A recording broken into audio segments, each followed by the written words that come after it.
Yeah. And I had another experience, one more, Yeah. where many of you have seen the movie Bruce Almighty. Yes. And if you haven't seen it, there's a scene where Morgan Freeman is God, and he makes Bruce God for a week or whatever. And Yeah. so he's looking at God's prayer list in the region. Yes. And all these prayers are coming, like everybody wants to win the lottery, everybody wants a new car, but then there's things like broken marriages, things like that. And he doesn't know what to do. He's so overwhelmed, so he says yes to everything. And so everybody wins the lottery, and they all get $1. You know, like, it's just stupid. It's ridiculous.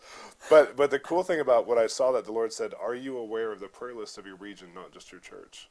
Do you know what the mothers are crying out for in their secret place with me? Can you become aware? And that's what you're doing as a movement, is you're starting to hear the prayer list of needy children who don't have anything to occupy their time at all. They have no one pouring into them. Yeah. And the Lord says, start a soccer team. Yeah. And what's going to happen is you're going to actually impart, and you know this, the kingdom in these very Come on. areas that's going to transform. Yeah. These are world leaders. These little kids Yes. right now that are like being discarded, or they don't have Yes. anywhere to go to. They're these battered women who've come out of these battered relationships are usually powerful women that the enemy has sent the wrong man at the wrong time to destroy their destiny for a season. But God's a God who recreates. Yeah. So as we restore these places of poverty, some of the greatest leaders in the UK can come from these places. Absolutely. And so when that happens, that's called the transformation we're looking for. So he's having us to sow into these areas where there's injustice, because where there's the greatest injustice, there's going to be the greatest champions. So like South Korea was completely destroyed. And then all of a sudden, it's been occupied more times than anywhere else but Israel. And then all of a sudden, a group of Christians and Americans go in and they rebuild. Compassion International, that's where they started.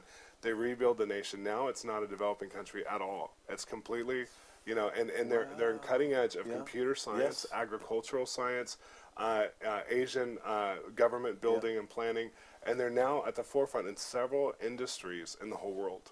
And it shows you what God had hidden in them. And only just 50, 60 years ago, they were destroyed. They were a third world nation. Yeah.